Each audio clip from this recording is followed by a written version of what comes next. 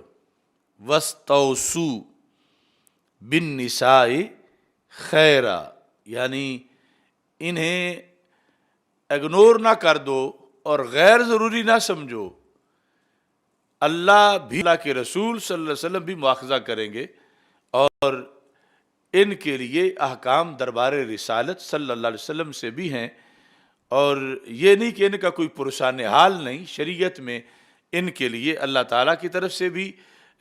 متنبع کیا گیا ہے مردوں کو، اور رسول پاک صلی اللہ علیہ وسلم کی طرف سے بھی حکم ہے کہ عورتوں کی خیر خواہی کرو۔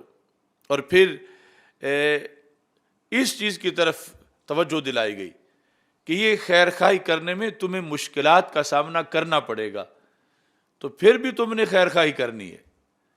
یعنی دوسری طرف سے کچھ ایسی چیزیں ہو سکتی ہیں کہ تمہیں غصہ آئے، لیکن تم نے پھر بھی خیر خواہی کرنی ہے۔ یہ یعنی کمال شفقت ہے رسول پاک صلی اللہ علیہ وسلم کی۔ آپ فرماتے ہیں فَإِنَّهُنَّ خُلِقْنَ مِنْ ضِلَعٍ، یہ پسلی سے بنی ہیں، وَإِنَّ أَعْوَجَ شَيْءٍ فِي الضِّلَعِ أَعْلَاهُ، اور پسلی میں جو سب سے ٹیڑھی چیز ہوتی ہے وہ اس کا اوپر والا حصہ ہوتا ہے۔ فَإِنْ ذَهَبْتَ تُقِيمُهُ كَسَرْتَهُ، پسلی کی ساخت ہی ٹیڑھی ہے، اگر تم یہ فیصلہ کر دو کہ میں اس کو سیدھا کر کے چھوڑوں گا، تو رسول پاک صلی اللہ علیہ وسلم فرماتے ہیں اس کا پسلی ہونا اس کا یہ تقاضا ہے کہ وہ ٹوٹ تو جائے گی، سیدھی نہیں ہوگی۔ فَإِنْ ذَهَبْتَ تُقِيمُهُ اقامہ یقیم، کہ میں اس کا ٹیڑھا پن یہ پسلی کی طرح کیوں ہے، میں اس کو سیدھا کروں، تو سرکار فرماتے ہیں کسرتا ہوں، پھر توڑ بیٹھو گے۔ اور دوسری طرف اگر چھوڑ دو کہ جیسی ہے ویسی رہے، اسے کچھ بھی نہ کہا جائے، تو سرکار فرماتے ہیں وَإِن تَرَكْتَهُ لَمْ يَزَلْ أَعْوَجَ، اگر چھوڑ دو گے تو پھر وہ ٹیڑھی ہی رہے گی۔ اب رہنا بھی ہے، معاشرت بھی ہے، وقت گزارنا ناگزیر ہے، اصلاح بھی کرنی ہے اور توڑنی بھی نہیں پسلی، تو اس واسطے سرکار صلی اللہ علیہ وسلم پھر یہ جملہ استعمال کیا، فرمایا فَاسْتَوْصُوا بِالنِّسَاءِ خَيْرًا، یعنی یہ گفتگو کر کے کہ وہ پسلی سے پیدا ہوئی ہے، پسلی کی طرح ہے، اور پسلی جو ہے اس کو اگر تم یہ تہیہ کر لو کہ سیدھا کر کے چھوڑنا ہے تو وہ ٹوٹ جائے گی، اور اگر یہ کہو کہ توجہ کی ضرورت ہی نہیں، یعنی جیسی ہے ویسی رہے، اس کی اصلاح ہی تم نہ کرو، اسے کچھ بتاؤ ہی نہیں، اسے تنبیہ نہ کرو، تو پھر وہ اس کا ٹیڑھا ہونا بھی تمہارے لیے مفید نہیں کہ وہ ٹیڑھی ہی رہے گی۔ تو پھر بین کرو کہ اس پر توجہ بھی دو اصلاح کے لیے جہاں اگر ضرورت ہے، اور یہ کہ یوں بھی نہ کرو کہ توڑ دو، تو اس کے لیے پھر رسول پاک صلی اللہ علیہ وسلم نے فرمایا فَاسْتَوْصُوا بِالنِّسَاءِ خَيْرًا۔ ویسے سرکار دو عالم صلی اللہ علیہ وسلم گفتگو میں تکرار نہیں فرماتے، تو یہ حدیث شروع بھی اس سے ہوئی ہے وَاسْتَوْصُوا بِالنِّسَاءِ خَيْرًا، اور ختم بھی اس پہ ہو رہی ہے فَاسْتَوْصُوا بِالنِّسَاءِ خَيْرًا، کہ نبی اکرم نور مجسم شفیع معظم صلی اللہ علیہ وسلم نے چونکہ نہایت حساس موضوع ہے اور حقائق سرکار کے سامنے ہیں، اور رسول پاک صلی اللہ علیہ وسلم چاہتے ہیں کہ کسی بھی گھر کا نقصان نہ ہو جائے، کیونکہ آگے توالد تناسل اور نسل انسانی کی بقا کا سلسلہ ہے، تو اس بنیاد پر نبی اکرم نور مجسم شفیع معظم صلی اللہ علیہ وسلم نے سب کچھ بیان کر کے پھر یہ حکم دیا کہ فَاسْتَوْصُوا بِالنِّسَاءِ خَيْرًا، کہ میں تمہیں شریعت اسلامی میں یہ حکم دے رہا ہوں کہ عورتوں کی خیر خواہی کرو، وہ طریقہ اختیار کرو جس میں خیر خواہی ہو، ان کی بد خواہی نہ ہو، ان سے عداوت نہ ہو، بلکہ اس کے اندر جو نتیجہ بنے، جو کچھ تم کہہ رہے ہو اس نتیجے میں خیر ہی خیر ہو۔ یہ یعنی خواتین اسلامی کو سمجھنا چاہیے کہ ان کے رسول صلی اللہ علیہ وسلم ان پر کتنے مہربان ہیں، اور کس قدر نبی اکرم نور مجسم شفیع معظم صلی اللہ علیہ وسلم نے شریعت اسلامی میں ان کے لیے اپنی طرف سے نرمی کا جو پہلو ہے اس کو خصوصی طور پر اجاگر کیا ہے، اور مردوں کو اس کی آپ صلی اللہ علیہ وسلم نے تلقین فرمائی ہے۔ ایسے ہی اس کے ساتھ ملتے جلتے الفاظ جو ہیں وہ جامع ترمذی میں موجود ہیں، ان کے اندر بھی رسول پاک صلی اللہ علیہ وسلم کی طرف سے اصلاح کا یہی جذبہ ہے۔ یہ جلد نمبر 2 ہے، باب ما جاء فی حق المرأۃ علی زوجہا، عورت کا خامد پر حق کیا ہے، اس میں رسول پاک صلی اللہ علیہ وسلم فرماتے ہیں خیارکم خیارکم لنسائہم خلقا، کہ جب یہ میرٹ بنے گا قیامت کے دن یا دنیا میں کہ لوگوں میں بہتر کون ہے، تو اس میرٹ کے اندر اس چیز کو سر فہرست دیکھا جائے گا کہ اپنی بیویوں کے لحاظ سے بہتر کون ہے، اپنے اہل و عیال کے لحاظ سے بہتر کون ہے۔ یعنی ویسے تو بہتری میں کاؤنٹ ہے کہ نماز پڑھتا ہے نہیں پڑھتا، روزہ رکھتا ہے، حج کیا ہے استطاعت پر، عقیدہ کیسا ہے، یہ ساری چیزیں شمار ہوتی ہیں، لیکن اس موضوع پر خاص طور پر گھر کا جو معاملہ ہے اس کو بھی رسول پاک صلی اللہ علیہ وسلم نے سامنے رکھا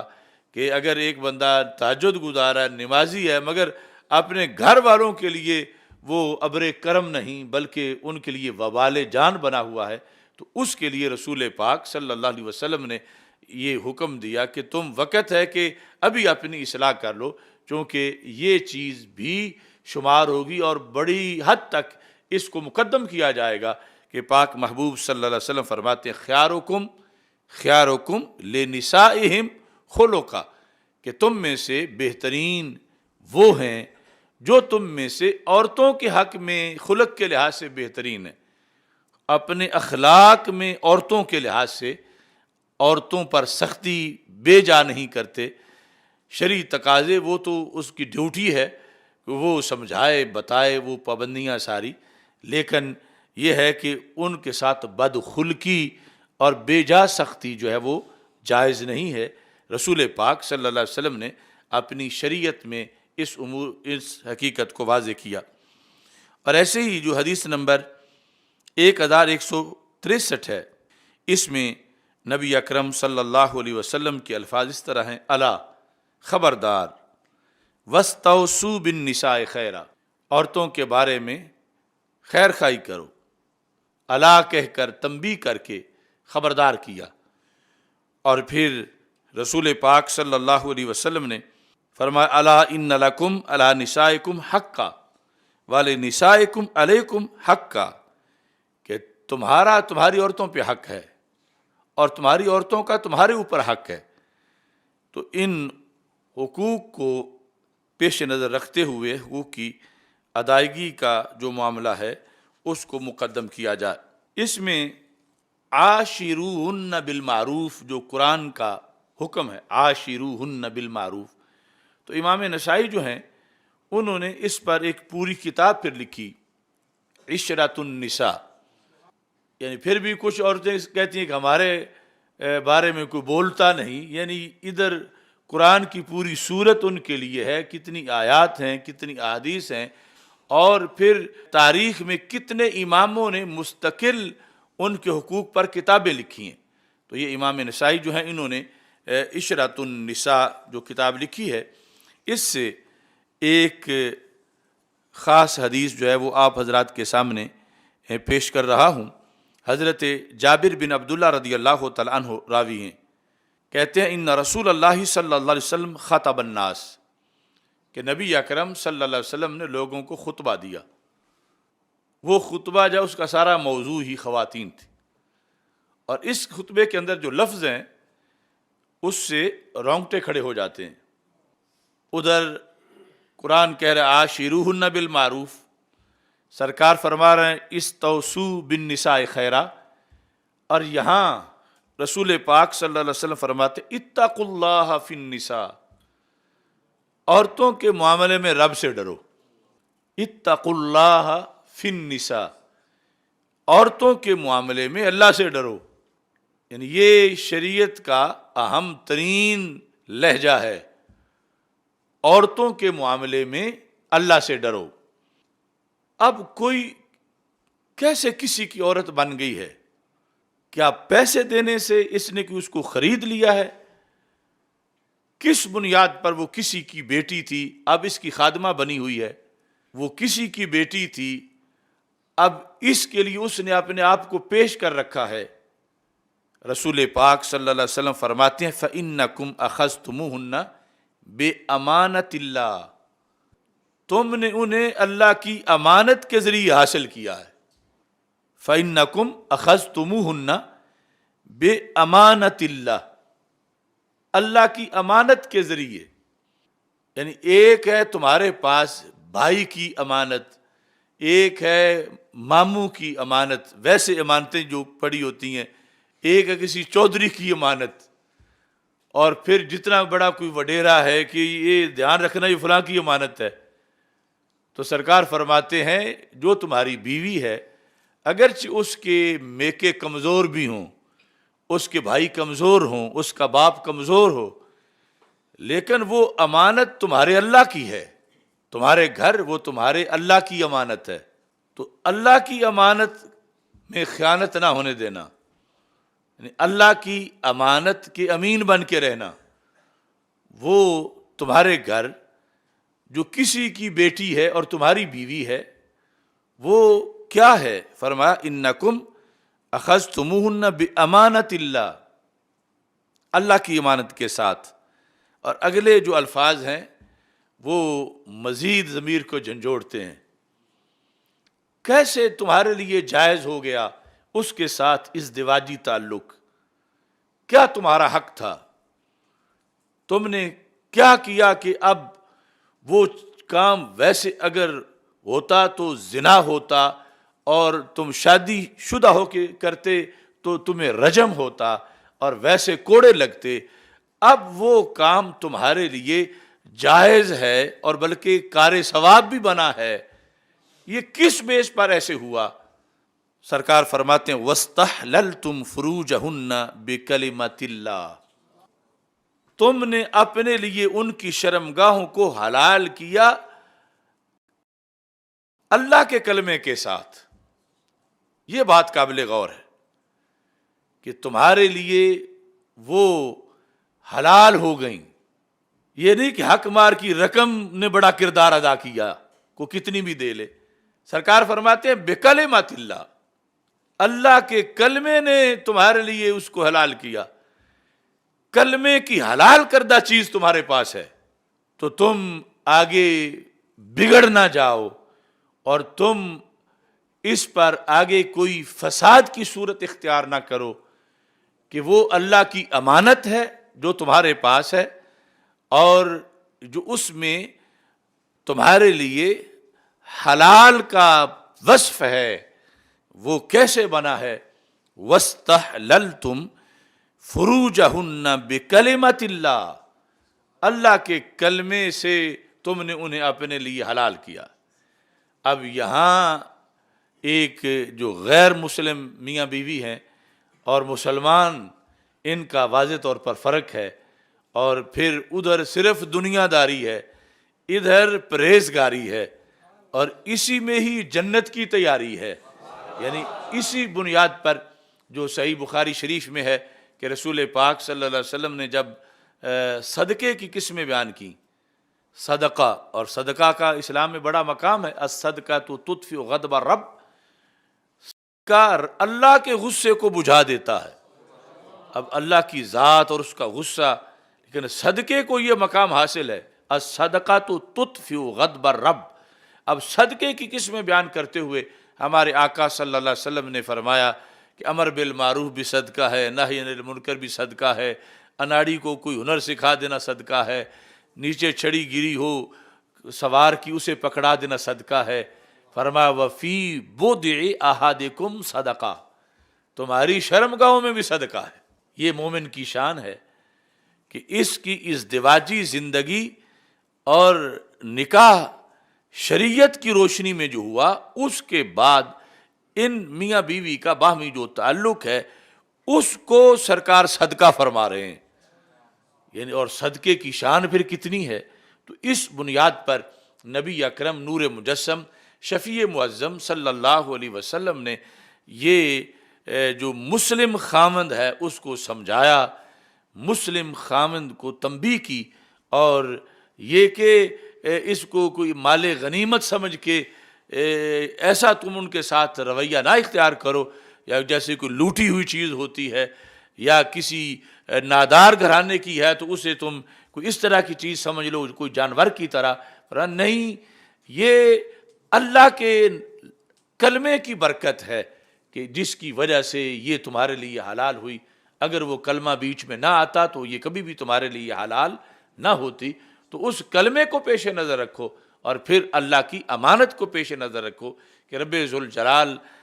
کی امانت سمجھ کے تم نے زندگی اس کے ساتھ گزارنی ہے. اور اللہ تعالیٰ فرماتا ہے کہ اگر تم ناپسند بھی کرو تو قریب ہے کہ اللہ اس میں تمہارے لیے خیر کثیر عطا کر دے. تو یہ سارے پہلو شریعت مطہرہ کے سامنے ہیں. نبی اکرم نور مجسم شفیع معظم صلی اللہ علیہ وسلم کا یہاں یہ پیغام ہے، اتقوا اللہ فی النساء، عورتوں کے مسئلے میں اللہ سے ڈرو. ایک تو یہ نا نماز کے معاملے میں اللہ سے ڈرو، پڑھا کرو، روزے کے معاملے میں اللہ سے ڈرو، حج کے معاملے میں اللہ سے ڈرو، عورتوں کے معاملے میں اللہ سے ڈرو کہ یہ بھی ایک مستقل تمہاری آزمائش ہے. اور یہ جس کے ساتھ تم نے زندگی کے کئی سال بسر کرنے ہیں، جس کے ساتھ جن کے ساتھ، اس کے بارے میں رب ذوالجلال نے کل مواخذہ کرنا ہے اور اس کا مکمل امتحان ہونے والا ہے. اس کے اندر یہ چیز بھی شریعت میں موجود ہے. امام ابن جوزی نے احکام النساء نامی کتاب جو لکھی تو اس کے اندر انہوں نے یہ لکھا، عورت کے لحاظ سے جو رسول پاک صلی اللہ علیہ وسلم نے اسے سمجھایا کہ تیرا مقام کیا ہے اور اس مقام کا تحفظ کیا ہے. اب کچھ تو حیا باختہ عورتیں آج یہ لفظ بولتی ہیں کہ یہ جو مرد حق ادا نہیں کر رہے اور یہ ہے وہ ہے، اور یہ کہتے ہیں انہوں نے بچے جننے والی مشینیں سمجھا ہوا ہے، اس طرح کے وہ ڈائلاگ بول جاتی ہیں. تو رسول پاک صلی اللہ علیہ وسلم نے اس کی کیسے وضاحت کی. اور یہ جو وصف ہے عورت کا، یہ اس کا عیب نہیں، یہ اس کی کمزوری نہیں، یہ اس کا ایک مقام پہ جا کے ایسا کردار ہے جو مجاہدوں کے جہاد سے بھی بڑا قرار پاتا ہے. اب کتنی سوچ بگڑ گئی، کنویں کو مینار اور مینار کو کنواں، کہ جس بیس پر عورت آ کر شہیدوں سے، مجاہدوں سے، غازیوں سے کردار میں کہیں آگے بڑھ جاتی ہے، ویسٹ اسے عیب بنا رہا ہے اور عورتوں کو باغی کرنا چاہتا ہے کہ تمہیں یہی سمجھا ہوا ہے. تو رسول پاک صلی اللہ علیہ وسلم کا یہ فرمان دہلوی کی جامع کبیر میں بھی ہے، الترغیب و ترہیب میں بھی ہے، اور یہاں احکام النساء جو ابن جوزی کے اس میں بھی ہے کہ حضرت عبداللہ بن عباس رضی اللہ تعالی عنہما ارشاد فرماتے ہیں کہ جاءت امرأۃ الی النبی صلی اللہ علیہ وسلم، ایک عورت صحابیہ رسول پاک صلی اللہ علیہ وسلم کے پاس حاضر ہوئیں. فقالت یا رسول اللہ صلی اللہ علیہ وسلم انا وافدۃ النساء الیک، میں عورتوں کی نمائندہ بن کے آئی ہوں، یعنی میں اکیلی نہیں، میں اس امت کی عورتوں کی ترجمان بن کے آئی ہوں، میں آواز ہوں عورتوں کی. جو کچھ میں بات کر رہی ہوں، اور انہوں نے پھر اپنے اس مقالے میں یہ بھی دعویٰ کر دیا کہ قیامت تک یہ میری بات جو عورت سنے گی کہ میں نے آپ سے کیا، وہ خوش ہوگی کہ میں نے اس کی نمائندگی کی ہے. آنا وافدۃ النساء الیک ما من امرأ تسمع مقالتی الی یوم القیامہ. جو بھی صدی آئے گی اور جس عورت کو بھی پتہ چلے گا کہ محبوب میں نے آپ سے آ کے یہ بات کی تھی عورتوں کی حق میں نمائندگی کرتے ہوئے، تو وہ عورت میں جو دعائیں دے گی کہ بڑی اچھی خاتون تھی جس نے سرکار دو عالم صلی اللہ علیہ وسلم کے پاس جا کر ہماری نمائندگی کی. ما من امرأ تسمع مقالتی الی یوم القیامہ الا سرھا ذالک. جو عورت بھی قیامت تک یہ میری گفتگو سنے گی وہ خوش ہوگی، اسے میری یہ گفتگو خوش کرے گی کہ میں نے کتنا اچھا موقع ڈھونڈا کہ میں نے آپ سے یہ ان کی بات کر لی. اگر یہ وقت گزر جاتا تو کون قیامت تک اگلی بات بتاتا جو محبوب آپ بتانے والے ہو، اور تو کوئی وحی کا دروازہ پھر بند ہو جاتا، کسی کی یہ اتھارٹی نہیں تھی کہ وہ صاحب شریعت ہوتا. آپ سے جو میں کہہ رہی ہوں یہ جو بھی سنے گی خاتون وہ خوش ہوگی کہ میں نے بڑا موقع پر جا کر عورتوں کی نمائندگی کی اور ان کا بڑا مسئلہ حل کروایا. کہتی ہیں، اور پھر وہ چونکہ صحابیات ساری پڑھی لکھی ہوتی تھیں تو انہوں نے بڑی تمہید سے گفتگو کی. ایک تو یہ ہے نا کہ آج کی یہ معاذ اللہ میرا جسم میری مرضی والی برابری کرتی ہیں کہ ہم اور مرد برابر ہیں اور یہ ہے وہ ہے، لیکن وہاں تقدس، طہارت اور علم، معرفت دربار رسالت میں شرم و حیا کے ساتھ کہنے لگیں اللہ رب الرجال والنساء، کہ اللہ صرف مردوں کا اللہ نہیں، اللہ مردوں کا بھی رب ہے، عورتوں کا بھی رب ہے. اللہ رب الرجال والنساء، یعنی ہم ایسی نہیں کوئی کہ ہمارا کوئی حصہ ہی نہیں، رب مردوں کا رب ہے تو عورتوں کا بھی رب ہے. اللہ رب الرجال والنساء. اور کہتی ہیں وآدم ابو الرجال والنساء، حضرت آدم علیہ السلام جو ہیں وہ صرف مردوں کے باپ نہیں، عورتوں کے باپ بھی ہیں. یعنی اس عظیم صحابیہ کی افکار دیکھو تمہید میں، اللہ جو ہے وہ مردوں کا بھی رب ہے اور عورتوں کا بھی رب ہے، اور حضرت آدم علیہ السلام مردوں کے بھی باپ ہیں اور عورتوں کے بھی باپ ہیں. وحوا ام الرجال والنساء، اور حضرت حوا رضی اللہ تعالی عنہا مردوں کی بھی امی جان ہے اور عورتوں کی بھی امی جان ہے. اور پھر کہتے ہیں وَأَنْتَ يَا رسول اللہ صلی اللہ علیہ وسلم إِلَى الرِّجَالِ وَالنِّسَاءِ. آپ صرف مردوں کے رسول نہیں محبوب، آپ مردوں کے بھی رسول ہیں اور عورتوں کے بھی رسول ہیں. اب یہ جامع تمہید بیان کی اور اس کے بعد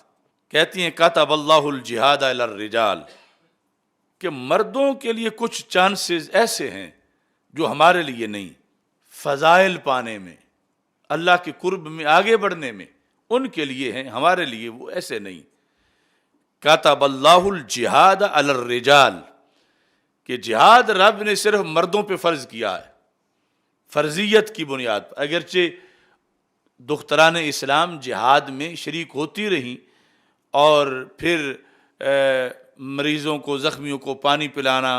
پٹی کرنا، اس طرح کے وہ آگے حوالہ بھی دیتی ہیں، لیکن اصل بحثیت ایک فرضیت کے جو شعبہ ہے وہ مردوں کا ہے. کہ کتب اللہ الجہاد علی الرجال، مردوں پر جہاد اللہ نے فرض کیا. تو پھر فَإِنِ اسْتُشْهِدُوا كَانُوا أَحْيَاءَ عِنْدَ رَبِّهِمْ يُرْزَقُونَ. ان کی بڑی موج ہے، اگر شہید ہو جائیں تو پھر بھی زندہ ہیں، اگر یہ جہاد میں شہید ہو جائیں زندہ رہتے ہیں اور اللہ کے ہاں ان کو رزق ملتا ہے. عِنْدَ رَبِّهِمْ يُرْزَقُونَ. وَإِن مَاتُوا، اگر وہ فوت ہوں ویسے، یعنی جنگ میں تو غازی بنے، بعد میں تبھی موت جو ہے اس میں، تو کہتی ہیں واقع اجرم اللہ، پھر بھی ان کا اجر اللہ کے ہاں ثابت ہوا. یعنی دونوں صورتوں میں شہید ہو جائیں، شہادت کی زندگی ہو یا غازی ہونے کی حیثیت میں، دونوں صورتوں میں ان کے لیے بڑے رحمت کے خزانے ہیں اور بہت کچھ ان کو ملتا ہے. وَإِن رَاجَعُوا، تیسری شک بھی بنائی، یعنی ایک ہے میدان جنگ میں شہید ہو جانا دشمنوں کے ہاتھوں، ایک ہے میدان جنگ میں ویسے تبھی موت پہ دنیا سے چلے جانا، ایک ہے صحیح سلامت واپس آنا. وَإِن رَاجَعُوا آجَرَهُمُ اللَّهُ، اگر صحیح سلامت واپس آ جائیں اللہ پھر بھی ان کو،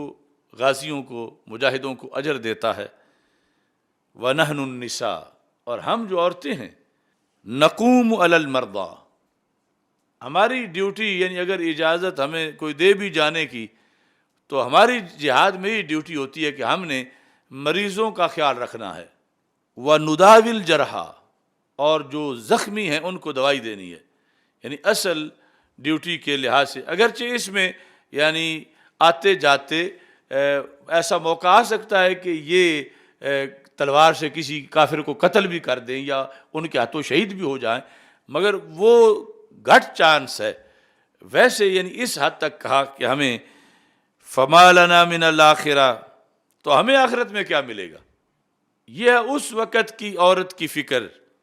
اور آج کی عورت کی یعنی یہ جو میرا جسم میری مرضی والی ہے، یعنی یہ جو کوئی ڈھونڈتی پھر رہی ہے، ادھر وہ یہ کہ مرد ان کے لیے جہاد ہے، ہمارے لیے بھی ویسے ہی ہونا چاہیے، ہمیں بھی ویسے ہی اجر و ثواب ملے۔ ہمیں یہ گھاٹا پہنچ رہا ہے کہ ہمارے لیے کیا ہوگا، ہم تو ثانوی حیثیت کی خدمت کر سکتی ہیں، اور یوں جو جہاد میں واضح طور پر جو فرضیت ہے جہاد کی وہ تو مردوں کے اوپر ہے، ہمیں کیا ملے گا؟ قال رسول اللہ صلی اللہ علیہ وسلم، میرے کریم سے گر قطرہ کسی نے مانگا، دریا بہا دیے ہیں، دربے بہا دیے ہیں۔ سرکار دو عالم صلی اللہ علیہ وسلم نے فرمایا، یا وافدۃ النساء، اے عورتوں کی ترجمان، عورتوں کی نمائندہ، وافدہ، ابلغی من لقیت من النساء، تو جس عورت کو بھی ملے میری طرف سے جا کے بتا دے اس کو کہ ہم نے تمہیں محروم نہیں رکھا، اور یہ تمہیں کیوں سوچ آئی کہ تمہارے لیے کیا ہے؟ ابلغی من لقیت من النساء،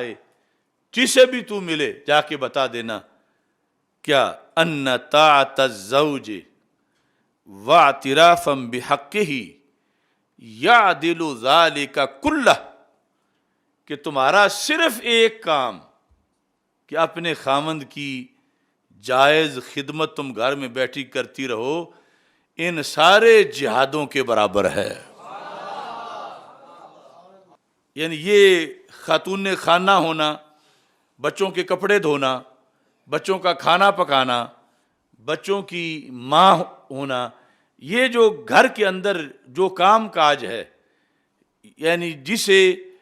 آج بھی کوئی نہیں سمجھا جاتا کہ یہ کوئی بہت بڑا کردار ہے، قومی کردار ہے، یا بہت بڑا یہ اس ملت کے کاموں کے اندر حصہ ڈال رہی ہیں، سمجھا جاتا ہے اپنا گھر ہی ہے، اپنے بچے ہی ہیں، اپنے خامند کے کپڑے دھوتی ہے تو کیا ہے۔ تو رسول پاک صلی اللہ علیہ وسلم نے فرمایا کہ شریعت مطہرہ میں جو تباعل ہے، یعنی یہ دوسری جگہ حدیث میں لفظ استعمال کیے گئے کہ تمہارا کیا، فرما طاعت الزوج، تمہاری طرف سے تمہارے زوج کی جو فرما برداری ہے، واعترافاً بحق کی، اور اس کے حق کا اعتراف کرنا، یہ کام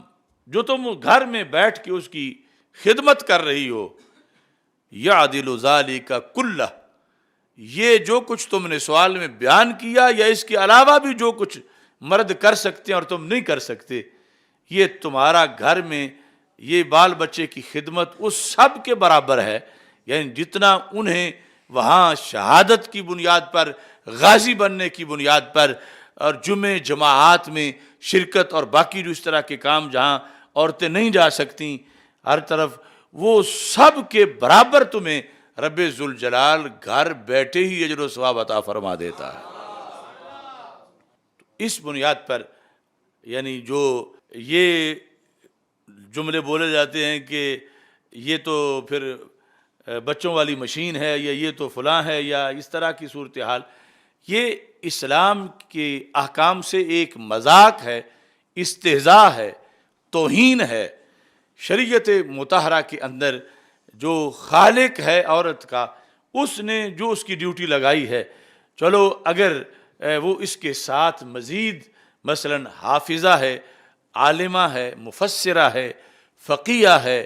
اور بھی بہت سے خیر کے شعبے اس کو وہ مقام حاصل ہے اور وہ کر رہی ہے،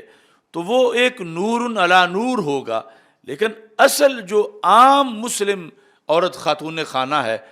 اس لیول سے رسول پاک صلی اللہ علیہ وسلم نے ان کے مقام کو بیان کیا کہ یہ کوئی معمولی کام نہیں شریعت میں، یا یہ نہیں کہ شریعت تمہیں اس پر کوئی انعام نہیں دے رہی یا تمہیں کوئی نوازا نہیں جا رہا، یہ تمہارا کام دیکھا جا رہا ہے، اور اس پر اللہ تعالیٰ کی طرف سے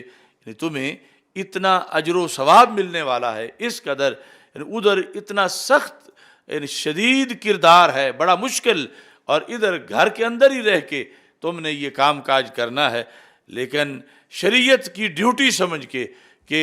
اللہ کے کلمے سے تم اس کے لیے حلال ہوئی ہو، اور اس کے بعد وہ تیرا خامند ہے، اور تم نے اس کی خدمت کرنی ہے، تو رب ذوالجلال اسی کلمے کی عظمت کی بنیاد پر تجھے اتنا ثواب دے رہا ہے کہ تو پیسوں کی بکی ہوئی نہیں ہے، نہ تو کسی کی لونڈی ہے، نہ تو کسی کی خادمہ ہے، بلکہ تو کلمے کا ایک تحفہ ہے، اور اس کی بنیاد پر تو نے اپنا خامد سمجھ کے اس کی خدمت کی، تو اللہ تبارک و تعالیٰ تجھے اتنا اجر و ثواب دینے والا۔ اب اس میں یہ دوسرا پہلو بھی یقیناً موجود ہے کہ خامد بھی سوچے کہ وہ کتنی بڑی اس کی پرسنالٹی ہے کہ اس کی خدمت کرنے والی کو کیا جنت مل رہی ہے اور کیا کچھ مل رہا ہے، تو یہ اپنے رب کے حکم پر سر تسلیم خم کرے کہ میں تو معمولی سا بندہ ہوں اور میں کوئی اطاعت گزار نہیں، میں کوئی نیکوکار نہیں، لیکن رب میرا کتنا مہربان ہے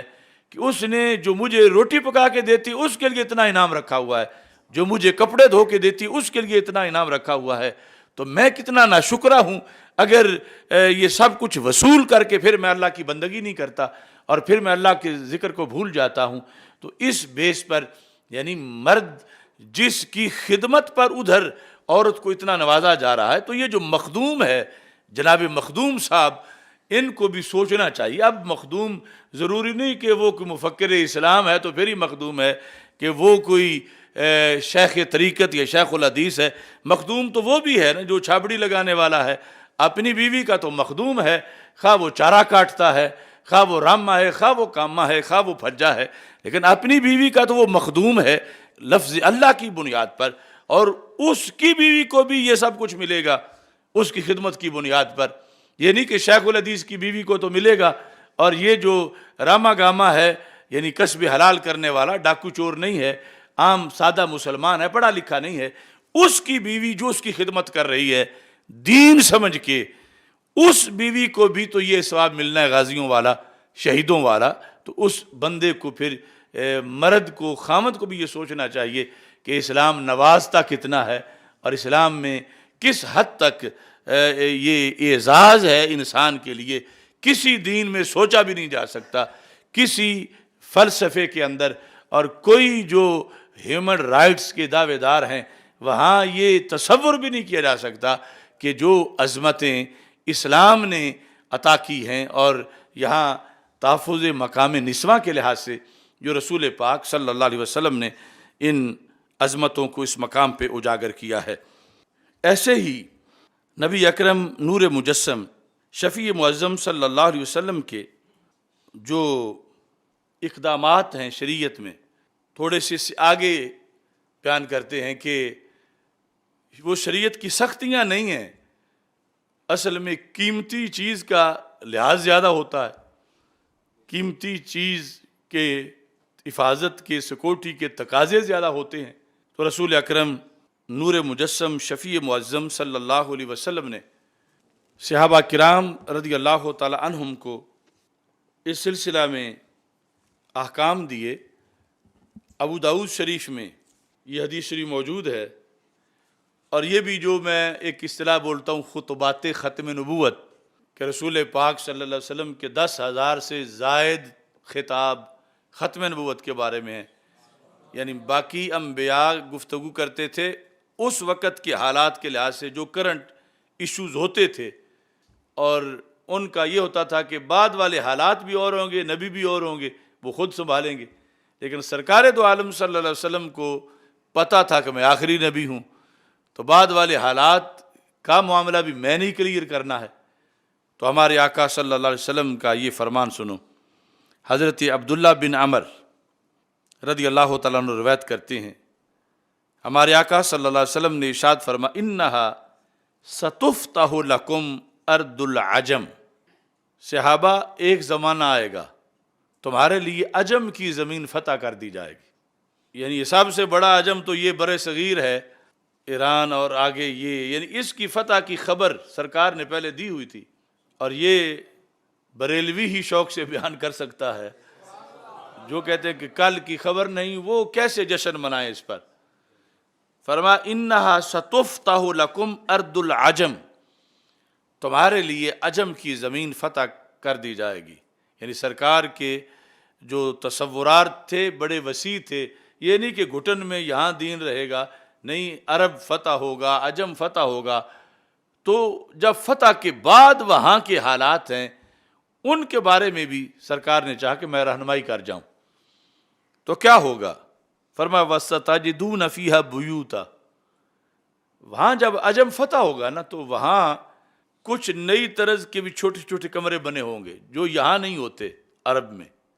کیسے؟ فرمایا یقال لها الحمامات، انہیں حمام کہا جائے گا، کہ عجم فتح ہوگا، عجم کے اندر ایسے بیوت بھی ہوں گے، یعنی کمرے کہ جو ان کی بولی میں وہ ان کو حمام کہیں گے، جو اب تک ہم کہتے ہیں حمامات جمع ہے۔ تو سرکار دو عالم صلی اللہ علیہ وسلم نے فرمایا فلا يدخلنها الرجال الا بالعذر، اگر مردوں کو وہاں داخل ہونا پڑے مسلمان مردوں کو تو تہ بند باندھ کے داخل ہوں، کیونکہ جو پرانا کلچر تھا حمامات کا وہ یہ سارے ننگے بیٹھ جاتے تھے، پھٹے لگے ہوتے تھے اور اس طرح کر کے، فرمایا اس طرح کے بیوت ہوں گے ان کو حمامات کہا جائے گا۔ تو مرد مسلمان اگر وہاں داخل ہوں تو وہ تہبند باندھ کے داخل ہوں، ننگے نہ داخل ہوں۔ وَمْنَعُوهَا النِّسَاءَ، لیکن عورتوں کو نہ داخل ہونے دو وہاں پر، عورتوں کو منع کرنا، عورتیں حماموں میں نہ جائیں۔ وَمْنَعُوهَا النِّسَاء إِلَّا مَرِيضَةً أَوْ نُفَسَاءَ، ہاں کہیں ایسی صورتحال کوئی بن جائے کہ کوئی مریضہ عورت ہے اور مجبوراً اسے وہاں قضاء حاجت کے لیے یا کسی کام جانا پڑ رہا ہے یا نفاس والی ہے، تو پھر دو صورتوں میں وہ جا سکتی ہے، ورنہ عورتوں کے تقدس کا یہ مسئلہ ہے کہ انہیں حماموں میں مت داخل ہونے دینا۔ کروڑوں سلام ہو نگاہ نبوت کو، آپ نے یہ جو مستقبل میں ایک فرضی صورتحال آپ کے لحاظ سے تو یقینی تھی کہ ایسا ہونا ہے، اور یہ نہیں چھوڑا کہ ہونا ہے تو پھر اس وقت کے مفتی فیصلہ کر لیں گے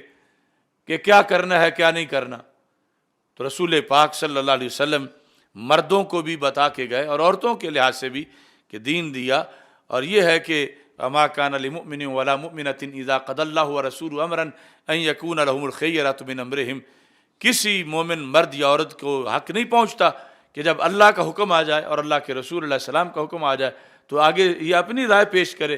اگر مومن ہے تو اپنی رائے نہیں پیش کر سکتا۔ تو رسول پاک صلی اللہ علیہ وسلم نے فیصلہ کر دیا کہ عورتوں کو تم نے حماموں میں نہیں جانے دینا، یہ ان کا تقدس ہے، ان کا مقام ہے۔ اب یہ یعنی جو بھی پابندیاں لگائی گئیں وہ ان کے اس بیس پر کہ ان کی شان بڑی ہے، ان کا مرتبہ بڑا ہے، یہ نسل انسانی کا راز ہیں، یہ مستقبل کے تقدس کے سرچشمے ہیں، یہ مستقبل کی روشنی کے چراغ ہیں، ان کے ذریعے سے آگے بڑے بڑے امام صالحین اور پرہیزگار اور لیڈر دنیا کو میسر آئیں گے، اور ان میں کسی طرح کی آلودگی نہیں آنی چاہیے۔ اس بنیاد پر نبی اکرم نور مجسم شفیع معظم صلی اللہ علیہ وسلم نے یعنی ایک تو ایک جو مسئلہ سامنے پڑا ہوا ہو تو حل فرمائیں، کئی سال بعد جا کے جو فتوحات ہونی تھی، جو مسائل پیش آنے تھے، اتنا اہم سمجھا نبی اکرم صلی اللہ علیہ وسلم نے اس سلسلہ میں کہ یہ بھی مکمل اپنی طرف سے ہدایات عطا فرمائی ہیں۔ اس کے ساتھ پھر عمومی طور پر یہ دونوں میاں بیوی ان کو پھر ایک دوسرے کے لحاظ سے معاون بنایا گیا نیکی میں۔ اس میں بھی مقصد یہ تھا کہ کوئی بھی اجڑے نقصان دوسرے کا ہوگا، تو ان کو معاون رکھا گیا۔ اور رسول پاک صلی اللہ علیہ وسلم کا یہ فرمان ابو داؤد شریف میں ہے، جلد نمبر 1 صفحہ نمبر 390۔ حضرت ابو ہریرہ رضی اللہ تعالیٰ عنہ روایت کرتے ہیں، رحم اللہ رجلا قام من اللیل، رحم کرے اللہ اس بندے پر۔ یہ خاص لوگ ہیں جن کے لیے سرکار پہلے دعا مانگ کے گئے ہیں، یعنی بعد میں کام کریں گے تو یہ مصداق بن جائیں گے، کیونکہ اب تو ہو نہیں سکتا نئے سرے سے جا کے کوئی کہے ظاہری آیات کے لحاظ سے جو اس طرح کا حکم تھا، ورنہ تو سرکار آج بھی زندہ و تابندہ ہیں۔ لیکن وہ ایسی صورتحال بنا کے گئے کہ دعا پہلے مانگ دی ہے، اب آگے کسی نے بعد میں تھوڑی سی کوشش کرنی ہے، اس نے مستحق بن جانا ہے۔ رحم اللہ رجلا، اللہ اس بندے پہ رحم کرے۔ اب یہ جتنے شادی شدہ لوگ ہیں ان سب کا یہ نصاب ہے۔ قام من اللیل، رات کو اٹھا، فصلی، پس اس نے نماز پڑھی، وَأَيْقَظَ امرأتہ، اور اپنی بیوی کو بھی جگایا۔ اب یہ بھی ہو سکتا ہے کہ جگانے پہ وہ نہ جاگے، اگر تو جاگ جائے، سرکار فرماتے ہیں، وہ دوسری حدیث ہے، اِذَا أَيْقَظَ الرَّجُلُ أَهْلَهُ مِنَ اللَّيْلِ فَصَلَّيَا، کہ جب مرد نے اپنی بیوی کو جگایا نماز کے لیے اور دونوں نے پڑھ لی، اور صلی رکعتین جمیعہ کتبا فی الذاکرین والذاکرات، وہ لکھے گئے کہ اس گھر میں ذاکرین رہتے ہیں۔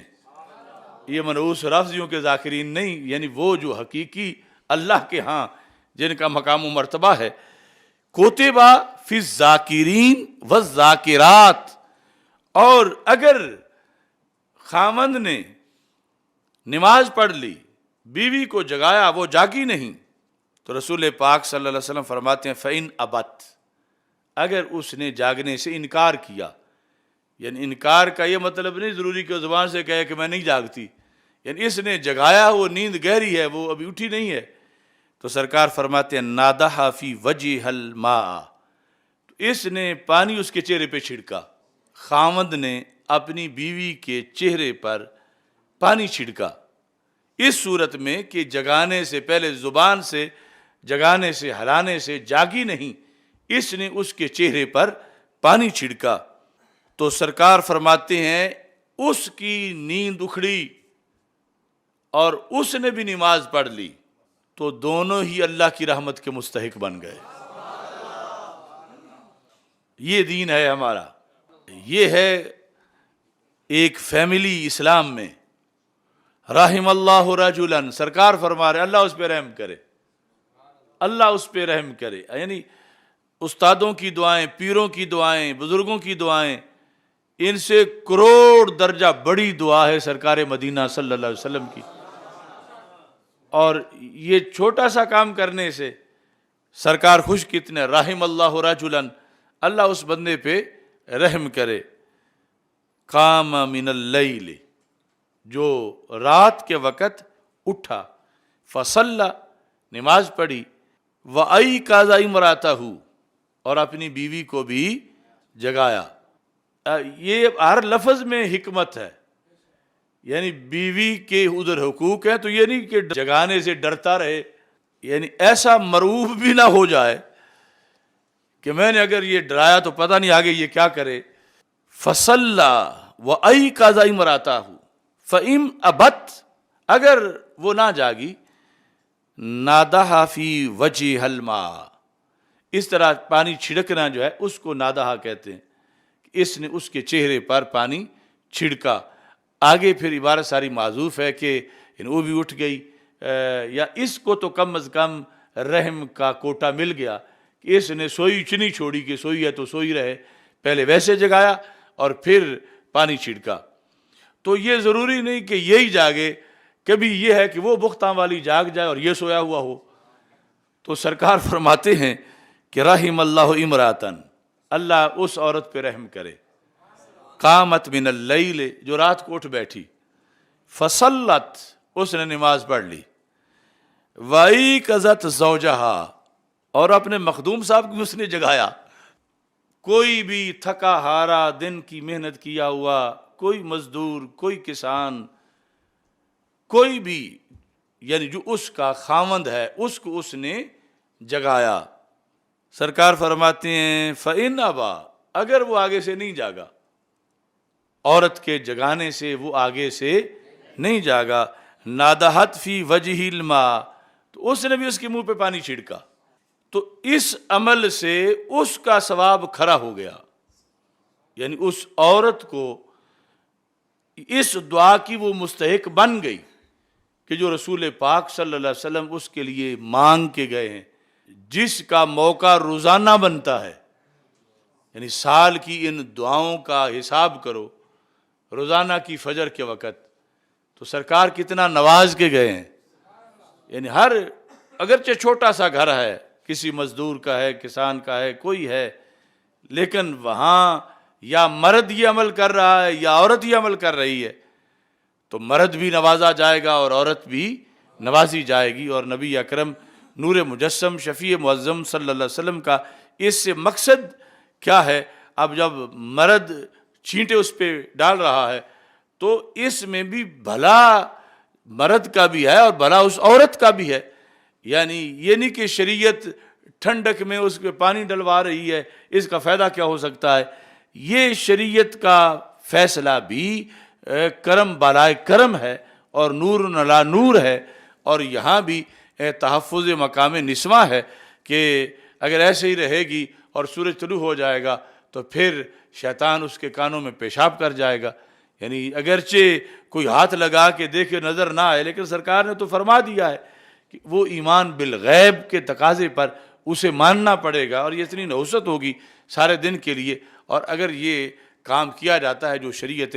مطہرہ کے اندر موجود ہے تو پھر دونوں کو اس پر اللہ کے فضل سے اتنا کچھ مل رہا ہے. تو یہ ہماری شریعت کا حسن ہے جس کی بنیاد پر ان چیزوں پہ جب عمل کیا جاتا ہے تو خالق کائنات جل جلالہ اپنی طرف سے یہ چھوٹے چھوٹے کام بظاہر جو ہیں اس وجہ سے پھر بینک بیلنس نیکیوں کا بہت بڑھ جاتا ہے. اور معاشر کے دن انہی بنیادوں پر پھر ثواب کے ذخیرے ہوں گے ایسے لوگوں کے کہ انہوں نے شریعت کو پیش نظر رکھا اور اس پر عمل کرتے رہے. اب یہ جو رکاوٹیں ہیں عورت پر آنے جانے کے لحاظ سے، اس میں بھی مقصد اس کا تقدس ہے. رسول پاک صلی اللہ علیہ وسلم کا یہ فرمان ہے جامع ترمذی میں، یہ جلد نمبر 2 صفحہ نمبر 227 پہ، اور یہ معمولی بات نہیں، یہ بھی اہم ہے. لا یحل لامرأۃ تؤمن باللہ والیوم الآخر،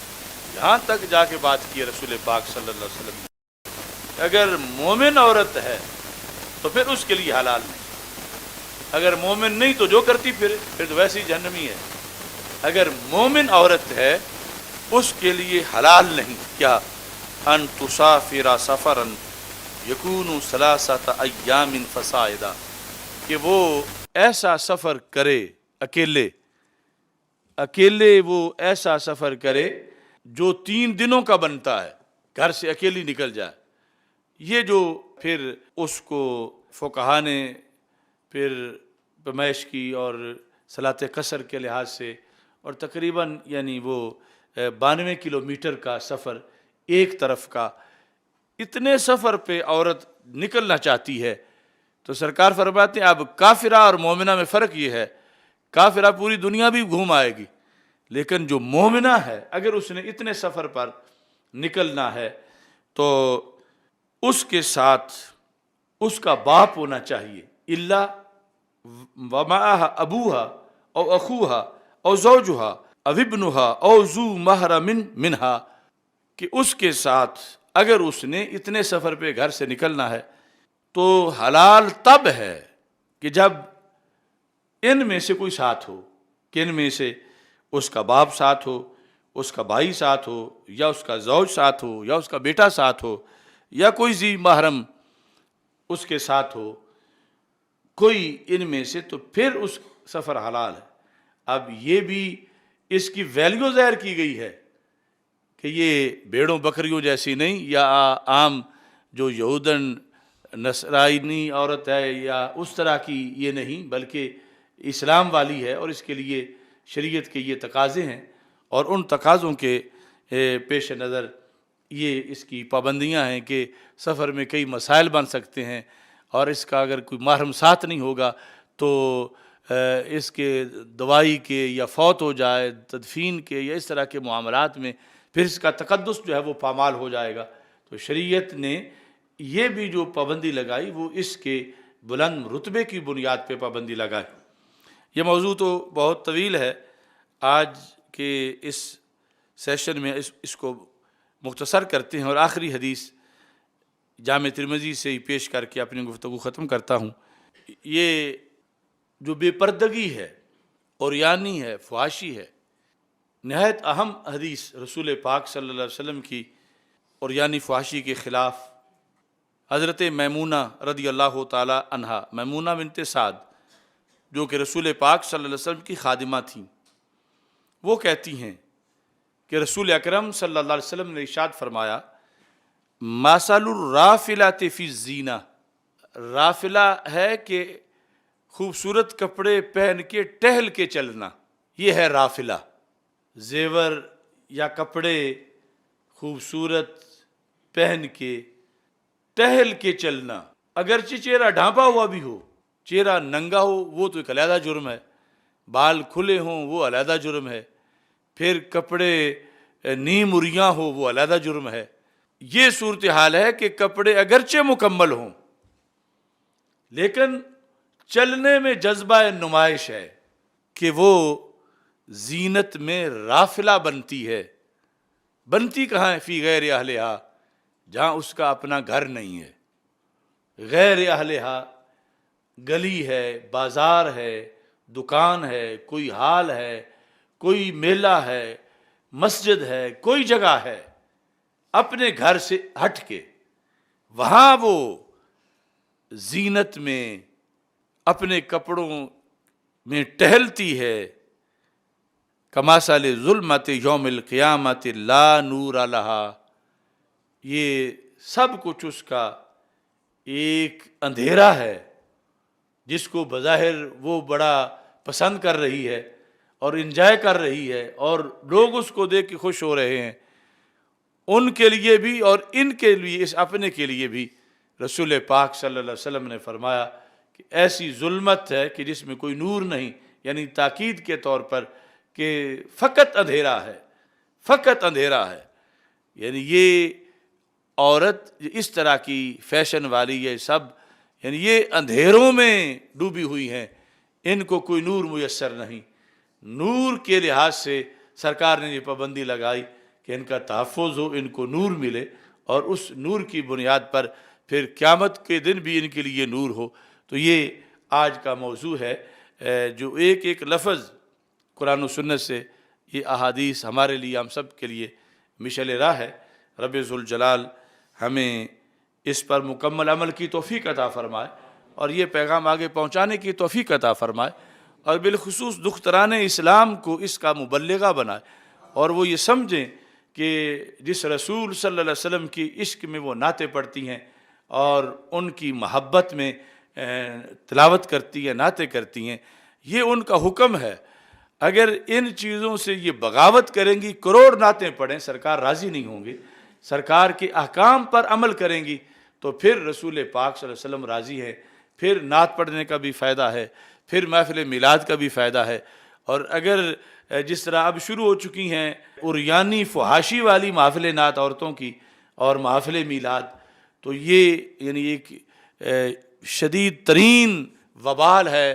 ان کے لیے بھی اور معاشرے کے لیے بھی۔ یہ ان عورتوں کو اور ایسے لوگ جو اس طرح کی ورائٹی لا رہے ہیں ان کو خوف خدا رکھنا چاہیے۔ یہ بالخصوص منہاج القرآن والے اس طرح کے فتنوں کے دروازے کھولتے ہیں اور کھولتے ہی جا رہے ہیں، اور پھر آگے جو ہے وہ اور بہت سے اپریشیٹ کرنے والے موجود ہوتے ہیں جو کہ اس طرح کی چیز کو سب آگے اخذ کر لیتے ہیں۔ کبھی ان کا یہ مقصد ہوتا ہے کہ کلچر کو اپناتے ہوئے ثقافتی انداز میں میلاد منایا جائے، تو وہ ایک نیا کنجر خانہ ہوتا ہے کہ جس میں مرد عورت سب اکٹھے ہیں اور کہیں ڈانس ہو رہا ہے، پھر تھوڑی سی نعت بھی پڑھی جا رہی ہے اور پھر کچھ بانٹا جا رہا ہے، اور یہ ثقافتی انداز میں میلاد منایا جا رہا ہے۔ تو یہ الٹا ہماری محفل میلاد کے خلاف ان لوگوں کا بہت بڑا حملہ ہے، اور ایک ایسا موقع انگلی اٹھانے کا کہ جس کا پھر جواب دینا بڑا مشکل ہے۔ تو اللہ تبارک و تعالی ان سب لوگوں کو، ہم سب کو ہدایت عطا فرمائے، اور خالق کائنات جل جلالہ ہمیں دین متین کے جو اصلی اصول ہیں ان پر قائم رہنے کی توفیق عطا فرمائے۔ اللہ تعالی ہم سب کا حامی و ناصر ہو۔ وآخر دعوانا الحمد للہ رب العالمین۔